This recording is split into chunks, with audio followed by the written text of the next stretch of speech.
नमस्कार दर्शकों।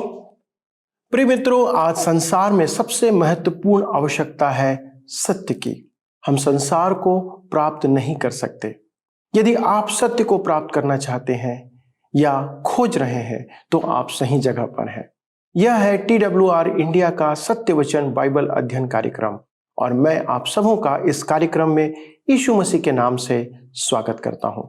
आपसे निवेदन है कि कार्यक्रम के अंत में फोन करने अथवा मिस कॉल देने के द्वारा अपने विचार हमसे साझा करें। आज हम देखेंगे कि यीशु अपने आप को जगत की ज्योति के रूप में प्रकट करते हैं। आप यह जान सकते हैं कि यीशु के बिना संसार अंधकार में है। परमेश्वर ने जब सृष्टि की रचना किया तब उसने कहा कि उजियाला हो, पर आदम और हवा के पाप के कारण संसार में आत्मिक अंधकार व्याप्त है। और अगर हमें आत्मिक उजियाला चाहिए तो हमें यीशु के पास आना होगा जो जगत की ज्योति है। मनुष्य अंधेरे में कुछ नहीं देख सकता, चाहे भौतिक अंधकार हो या आत्मिक। इस बात की गवाही न केवल यीशु देते हैं पर साथ में परमेश्वर पिता भी यही गवाही देते हैं। मित्रों, आप अगर ज्योति में हैं तो आपको ठोकर नहीं लगेगी और आप अपने सांसारिक जीवन को सरलता के साथ जी सकेंगे। कहने का अर्थ है हमें वचन में और मसीह के विश्वास में दृढ़ होने की आवश्यकता है। एक विश्वासी इसी रीति से दृढ़ रहता है। तो चलिए मित्रों, अपने अध्ययन में आगे बढ़ते हैं। अध्याय 8 का हमारा अध्ययन अभी समाप्त नहीं हुआ है। हम देख रहे थे कि यीशु मंदिर में शिक्षा दे रहा था कि स्त्री और फरीसी व्यभिचार में रंगे हाथ पकड़े गए। एक स्त्री को यीशु के पास लाए। वे यीशु को फंसाना चाहते थे। यदि यीशु कहता कि व्यवस्था के अनुसार उसे पथराव किया जाए तो वह रोमी व्यवस्था के अनुसार हत्यारा था, और यदि वह इनकार करता तो वह मूसा की व्यवस्था में अपराधी था। अतः यीशु ने भूमि पर कुछ लिखना आरंभ किया, जिसे पढ़ पढ़कर वे सब चले गए। यीशु ने उस स्त्री को क्षमा किया क्योंकि उसके पापों का दंड चुकाने वह आया था। मित्रों, तब यीशु ने प्रवचन में कहा कि वह जगत की ज्योति है और ज्योति में रहने वाला अंधकार का नहीं होता है। यीशु को पाने वाला जीवन की ज्योति पाता है। इस पर फरीसियों ने उससे कहा, यूहन्ना रचित सुसमाचार 8 अध्याय उसके 13 और 14 पद में, जिसे हम पढ़ते हैं। फरीसियों ने उससे कहा, तू अपनी गवाही आप देता है, तेरी गवाही ठीक नहीं। यीशु ने उनको उत्तर दिया, भले ही मैं अपनी गवाही आप देता हूं, फिर भी मेरी गवाही ठीक है, क्योंकि मैं जानता हूं कि मैं कहां से आया हूं और कहां को जाता हूं, परंतु तुम नहीं जानते कि मैं कहां से आता हूं या कहां को जाता हूं। धर्मगुरु यीशु पर आडंबर दोष लगाते हैं। यीशु उन्हें अपनी गवाही के 3 कारण बताता है। पहला, मैं जानता हूं कि मैं कहां से आया हूं। अतः वह अपने आप को जानता था। सांसारिक मनुष्य आपको नहीं बता सकता कि वह कहां से आया है। वैज्ञानिक लाखों वर्ष पुरानी बातें करते हैं, जबकि 100 वर्ष पूर्व वे थे ही नहीं। वे कल्पना करते हैं, परंतु प्रभु यीशु निश्चित रूप से जानता था कि वह कहां से आया था। यूहन्ना रचित सुसमाचार 3 अध्याय उसके 15 और 16 पद में आगे लिखा है, तुम शरीर के अनुसार न्याय करते हो, मैं किसी का न्याय नहीं करता, और यदि मैं न्याय करूं भी तो मेरा न्याय सच्चा है, क्योंकि मैं अकेला नहीं परंतु मैं हूं और पिता है जिसने मुझे भेजा। दूसरा कारण, उसका न्याय शरीर के अनुसार नहीं है।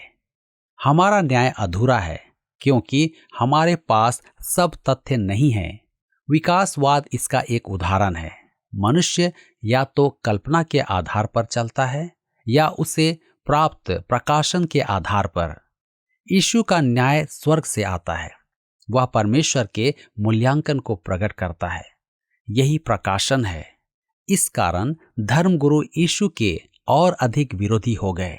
आगे लिखा है यूहन्ना रचित सुसमाचार 8 अध्याय उसके 17 और 18 पद में, तुम्हारी व्यवस्था में भी लिखा है कि 2 जनों की गवाही मिलकर ठीक होती है। एक तो मैं आप अपनी गवाही देता हूं और दूसरा पिता मेरी गवाही देता है जिसने मुझे भेजा। उन्होंने उससे कहा, तेरा पिता कहाँ है? यीशु ने उत्तर दिया, न तुम मुझे जानते हो न मेरे पिता को। यदि मुझे जानते तो मेरे पिता को भी जानते। उनका विचार केवल सांसारिक पिता तक ही सीमित था। यीशु ने सदैव परमेश्वर को अपना पिता कहा है। पुनरुत्थान के बाद उसने मरियम मगदलीनी से कहा था, मेरे भाइयों के पास जाकर उनसे कह दे कि मैं अपने पिता और तुम्हारे पिता के पास ऊपर जाता हूं। हम यीशु में विश्वास के द्वारा परमेश्वर की संतान हैं, परंतु यीशु त्रिएकत्व में अपने स्थान के कारण पुत्र है, जिसका सांसारिक वंशावली से कोई संबंध नहीं और न ही नए जन्म से संबंध है। यदि तुम मुझे जानते तो मेरे पिता को भी जानते। यही मुख्य बात है। परमेश्वर पिता को जानने के लिए आवश्यक है कि मसीह यीशु को हम ग्रहण करें। यूहन्ना रचित सुसमाचार 8 अध्याय उसके 20 से 22 पद में लिखा है, ये बातें उसने मंदिर में उपदेश देते हुए भंडार घर में कही, और किसी ने उसे न पकड़ा, क्योंकि उसका समय अब तक नहीं आया था। उसने फिर उनसे कहा, मैं जाता हूं और तुम मुझे ढूंढोगे और अपने पाप में मरोगे। जहां मैं जाता हूं वहां तुम नहीं आ सकते। इस पर यहूदियों ने कहा, क्या वह अपने आप को मार डालेगा जो कहता है, जहां मैं जाता हूं वहां तुम नहीं आ सकते? भंडार घर महिलाओं के आंगन में था। यहीं वे व्यभिचारिणी को लेकर यीशु के पास आए थे। आप देख रहे हैं कि यहूदी कैसे अंधकार में थे। पहले उन्होंने यीशु से पूछा कि उसका पिता कहाँ है। अब वे सोच रहे हैं कि वह संभवतः आत्महत्या करेगा। नहीं, वह अपने आप को मनुष्यों के पाप के लिए बलि करेगा, जिसे वे समझने में असमर्थ थे। उसने पहले ही कह दिया था कि वह अन्य जातियों द्वारा मारा जाएगा, क्योंकि धर्मगुरु उसे घात करेंगे। यूहन्ना रचित सुसमाचार 8 अध्याय उसके 23 पद में आगे लिखा है, उसने उनसे कहा, तुम नीचे के हो, मैं ऊपर का हूं। तुम संसार के हो, मैं संसार का नहीं। यीशु के कहने का अर्थ ये है कि मानवीय ज्ञान के लिए मानवीय बुद्धि की आवश्यकता है, परंतु ईश्वरीय ज्ञान के लिए पवित्र आत्मा की आवश्यकता है कि मसीह के भेद प्रकट करे। पहला कुरिन्थियों की पत्री 2 अध्याय उसके 14 पद में पौलुस भी यही कहता है। यूहन्ना रचित सुसमाचार 8 अध्याय के 24 पद में आगे लिखा है, इसलिए मैंने तुमसे कहा कि तुम अपने पापों में मरोगे, क्योंकि यदि तुम विश्वास न करोगे कि मैं वही हूं तो अपने पापों में मरोगे। मनुष्य की मृत्यु पाप के कारण होती है। यदि तुम विश्वास न करोगे कि मैं वही हूं तो अपने पापों में मरोगे। क्या कोई मरणशैया पर उद्धार पा सकता है? निश्चय ही, यदि वह मसीह यीशु को उद्धारकर्ता स्वीकार कर ले। मनुष्य मसीह का त्याग सदा के लिए भी कर सकता है, जैसा यहूदी धर्मगुरु कर रहे थे। यूहन्ना रचित सुसमाचार 8 अध्याय के 25 पद में हम पढ़ते हैं, उन्होंने उससे कहा, तू कौन है? यीशु ने उनसे कहा, वही हूं जो प्रारंभ से तुमसे कहता आया हूं। वे यीशु के विषय कुछ नहीं जानते थे। पहले तो उन्होंने पूछा कि उसका पिता कौन है, फिर उसकी मृत्यु के बारे में उलझन में पड़ गए। अब वे पूछते हैं, तू कौन है? उसका उत्तर सदा ही एक था कि वह मसीह है। यूहन्ना रचित सुसमाचार 8 अध्याय के 26 पद में आगे हम पढ़ते हैं, जहां पर इस प्रकार से लिखा हुआ है, तुम्हारे विषय में मुझे बहुत कुछ कहना और निर्णय करना है, परंतु मेरा भेजने वाला सच्चा है, और जो मैंने उससे सुना है वही जगत से कहता हूं। यीशु ने सदैव एक ही बात कही कि वह वही करता है जो पिता को करते देखता है, और वही कहता है जो पिता उस पर प्रकट करता है। यह प्रचारकों के लिए आदर्श है कि वे अपनी बुद्धि पर निर्भर न करें।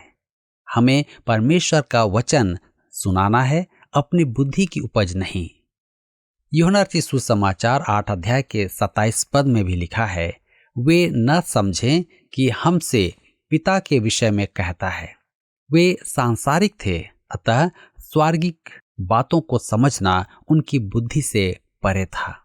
यूहन्ना रचित सुसमाचार 8 अध्याय उसके 28 पद में हम पढ़ते हैं, तब यीशु ने कहा, जब तुम मनुष्य के पुत्र को ऊंचे पर चढ़ाओगे तो जानोगे कि मैं वही हूं।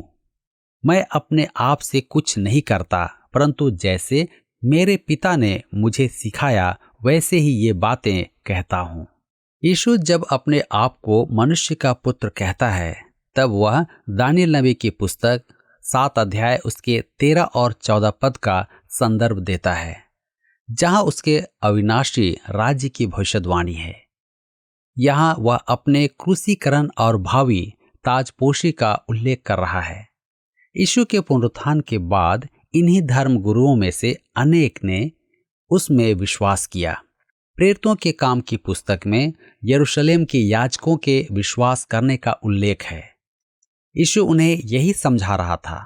यीशु की मृत्यु स्पष्ट करेगी कि वह कौन है और क्यों आया था। जब तक कोई उसके कामों को न समझेगा, वह नहीं जान पाएगा कि यीशु कौन है। यूहन्ना रचित सुसमाचार 8 अध्याय उसके 29 और 30 पद में हम आगे पढ़ते हैं, मेरा भेजने वाला मेरे साथ है, उसने मुझे अकेला नहीं छोड़ा, क्योंकि मैं सर्वदा वही काम करता हूं जिससे वह प्रसन्न होता है। वह ये बातें कह ही रहा था कि बहुतों ने उस पर विश्वास किया। क्या आपने कभी अपने दिन भर के कार्यों पर ध्यान दिया या सोचा कि आपको कोई कार्य वैसा नहीं करना था जिसे आपने कर दिया? हमारे प्रभु का कोई दिन ऐसा नहीं था कि वह अपने कामों पर पछताए, क्योंकि उसने वही किया जिससे परमेश्वर पिता प्रसन्न होता था। वह अति स्पष्ट दर्शाता है कि वह पिता की इच्छा पूरी करने पृथ्वी पर आया था। हम यूहन्ना 8 अध्याय उसके 31 और 32 पद में पढ़ते हैं, तब यीशु ने उन यहूदियों से जिन्होंने उस पर विश्वास किया था कहा, यदि तुम मेरे वचन में बने रहोगे तो सचमुच मेरे चेले ठहरोगे। तुम सत्य को जानोगे और सत्य तुम्हें स्वतंत्र करेगा। केवल विश्वास के द्वारा ही उद्धार है, परंतु यह विश्वास अकेला नहीं है। मसीह में विश्वास करने के बाद विश्वासी उसके वचन में बढ़ना चाहता है। विश्वास का प्रमाण है उद्धारकर्ता की संगति में बढ़ना। मैं अपनी कलीसिया में उस व्यक्ति पर विशेष ध्यान देता था जो कलीसिया के कामों में सक्रिय है, परंतु बाइबल अध्ययन में रुचि नहीं रखता। ऐसा व्यक्ति कलीसिया के लिए घातक होता है।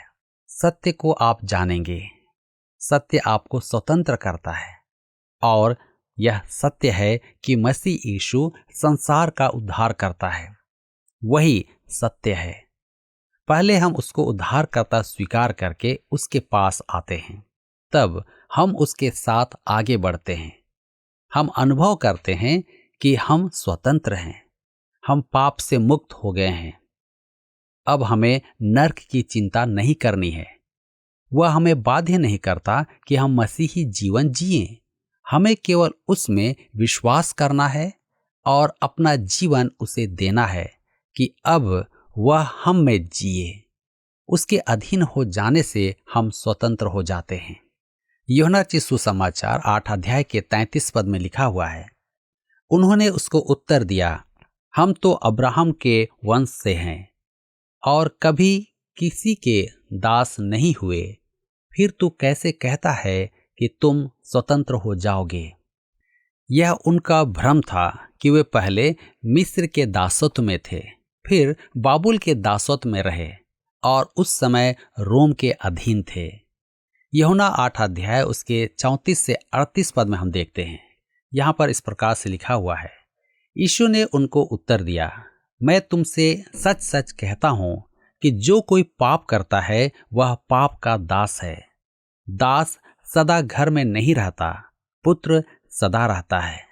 इसलिए यदि पुत्र तुम्हें स्वतंत्र करेगा तो सचमुच तुम स्वतंत्र हो जाओगे। मैं जानता हूं कि तुम अब्राहम के वंश से हो, तो भी मेरा वचन तुम्हारे हृदय में जगह नहीं पाता, इसलिए तुम मुझे मार डालना चाहते हो। मैं वही कहता हूँ जो अपने पिता के यहाँ देखा है, और तुम वही करते रहते हो जो तुमने अपने पिता से सुना है। सांसारिक रूप से वे स्वतंत्र नहीं थे और आत्मिक रूप से भी वे स्वतंत्र नहीं थे। वे अपने आप को अब्राहम के वंशज कहते थे, परंतु वे यीशु को घात करना चाहते थे। जो कोई पाप करता है वह पाप का दास है।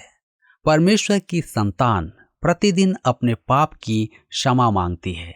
शैतान की संतान ऐसा कभी नहीं करती है। दास सदा घर में नहीं रहता, पुत्र रहता है। दास काम करके चला जाता है, परंतु पुत्र काम करने के बाद भी घर में ही रहता है। वे सदा मंदिर में नहीं रहेंगे, क्योंकि वे परमेश्वर की संतान नहीं थे। सन 70 में रोम के राजा ने उन्हें दास बनाया और ले जाकर दासत्व में बेच दिया। पुत्र हमें सचमुच स्वतंत्र करता है। हमें पाप की सेवा करने की आवश्यकता नहीं। अनेक विश्वासी अपने जीवन से हार कर निराश हो जाते हैं। परमेश्वर ने कभी नहीं चाहा कि हमारा जीवन ऐसा हो।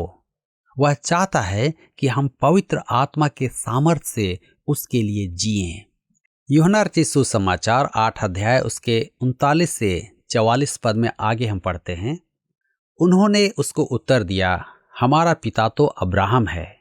यीशु ने उनसे कहा, यदि तुम अब्राहम की संतान होते तो अब्राहम के समान काम करते, परंतु अब तुम मुझ जैसे मनुष्य को मार डालना चाहते हो, जिसने तुम्हें वह सत्य वचन बताया जो परमेश्वर से सुना।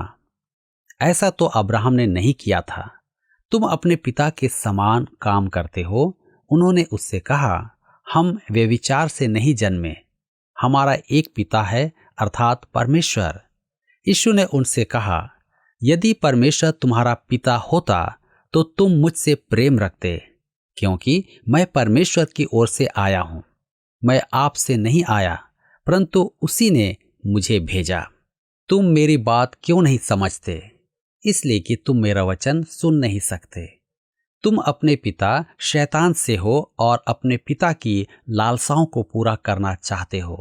वह तो आरंभ से हत्यारा है और सत्य पर स्थिर न रहा, क्योंकि सत्य उसमें है ही नहीं। जब वह झूठ बोलता तो अपने स्वभाव ही से बोलता है, क्योंकि वह झूठा है, वरन झूठ का पिता है। एक कहावत है, जैसा बाप वैसा बेटा।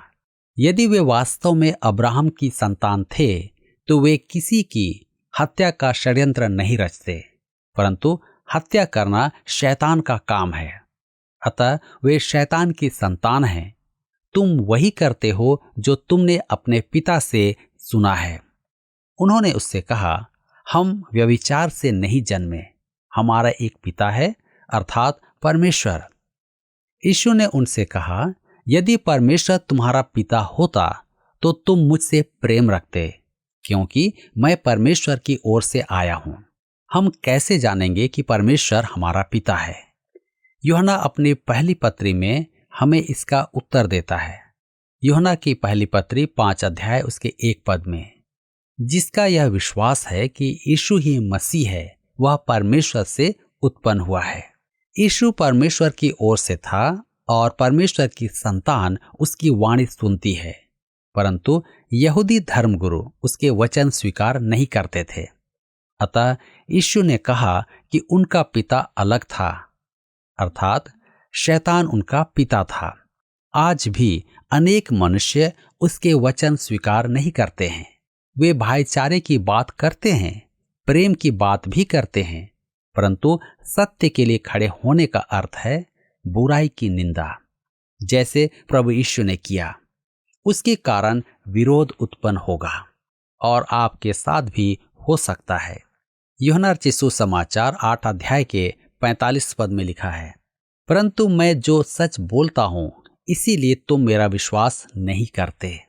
यीशु उनसे सच कहता था तो वे उसका विरोध करते थे, परंतु झूठ को स्वीकार करते थे। हिटलर ने अपनी पुस्तक में लिखा कि यदि झूठ कैसा भी बड़ा हो, उसे बार बार कहने से लोग उस पर विश्वास कर लेते हैं।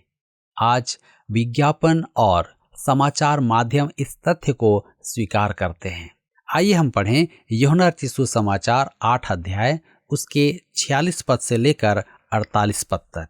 तुम में से कौन मुझे पापी ठहराता है? यदि मैं सच बोलता हूं तो तुम मेरा विश्वास क्यों नहीं करते? जो परमेश्वर से होता है वह परमेश्वर की बातें सुनता है, और तुम इसलिए नहीं सुनते कि परमेश्वर की ओर से नहीं हो। यह सुन यहूदियों ने उससे कहा, क्या हम ठीक नहीं कहते कि तू सामरी है और तुझ में दुष्ट आत्मा है? यीशु अपना जीवन दांव पर लगाकर पूछता है, तुम में से कौन मुझे पापी ठहराता है?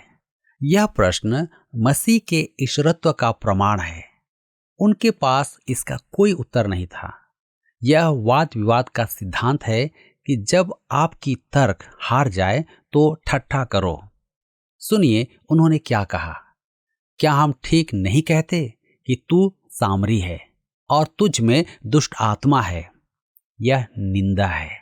यूहन्ना रचित सुसमाचार 8 अध्याय उसके 49 से 51 पद में आगे लिखा है, यीशु ने उत्तर दिया, मुझ में दुष्ट आत्मा नहीं, परंतु मैं अपने पिता का आदर करता हूं और तुम मेरा निरादर करते हो।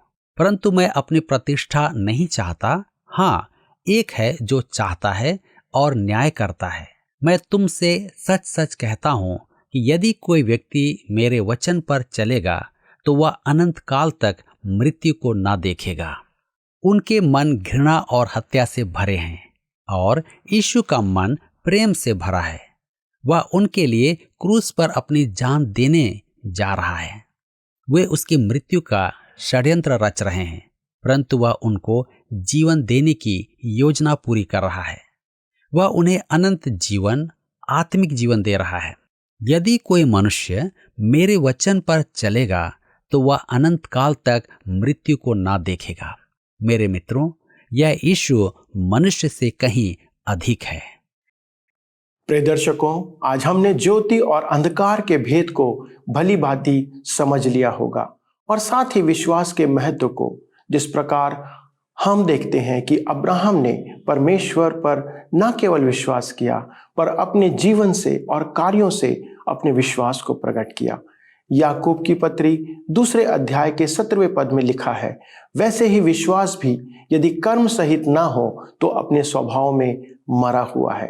परमेश्वर पर आपका विश्वास आपके कामों के द्वारा प्रकट किया जाता है।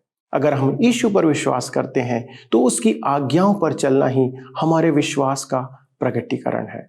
हम चाहे किसी भी की संतान क्यों ना हो, पर विश्वास के द्वारा हम अब्राहम की संतान होकर अनंत जीवन को प्राप्त कर सकते हैं। जो वाचा परमेश्वर ने अब्राहम से बांधी थी, उसके कारण विश्वास को हमें अपने दैनिक जीवन में प्रकट करना है। जब लोग हमारे जीवन से प्रभु यीशु मसीह को देखकर अनुभव कर सकते हैं। दोस्तों, आज से यह हमारी प्रतिज्ञा होनी चाहिए कि हम अपने जीवित विश्वास को जीवन शैली और वचनों के द्वारा प्रकट करेंगे। आइए प्रार्थना करें और आज हम विशेष रूप से उन बीमारों के लिए प्रार्थना करेंगे। आपके परिवार या मित्रों में से कोई बीमार है तो आप इस समय उसका नाम लेकर पिता से विनती करें और मैं आपके साथ उनके लिए इस समय प्रार्थना करूंगा। हमारे स्वर्गीय पिता, हम आपको धन्यवाद देते हैं कि हमारे इन दर्शकों के लिए विशेष तौर पर प्रभु, जिन्होंने अपने विश्वास को आप पर आज प्रकट किया है कि आप में ऐसा करने की सामर्थ्य है। प्रभु, हमारे जितने भी दर्शकगण हैं, उनके परिवार के लोग हैं, उनके मित्र हैं, यदि उनके लिए प्रभु वे इस समय प्रार्थना कर रहे हैं तो हम सब मिलकर आपसे विनती करते पिता, अपने वचन के द्वारा, अपनी वाचा के द्वारा, अपनी प्रतिज्ञा के द्वारा पिता, आप उनकी प्रार्थनाओं की ओर कान लगाएं। हर एक जो व्यक्ति इस समय बीमारी की दशा में आपको पुकार रहा है, प्रभु यीशु अपना चंगाकारी हाथ आप उनके ऊपर रखें। अनुग्रह करें पिता परमेश्वर, आपकी दया उनके जीवन में कार्य करे और प्रभु परमेश्वर वे आपकी आशीष और आपकी चंगाई को प्राप्त करने के द्वारा आपको महिमा देने पाए। पिता परमेश्वर, प्रार्थना को सुनने के लिए, हमारे भाइयों और बहनों की प्रार्थनाओं की ओर कान लगाने के लिए धन्यवाद देते हुए इस विनती को प्रभु यीशु क्रिस्ट के नाम से मांगते हैं पिता, इसलिए सुने और अपनी महिमा के लिए ग्रहण करें। आमीन।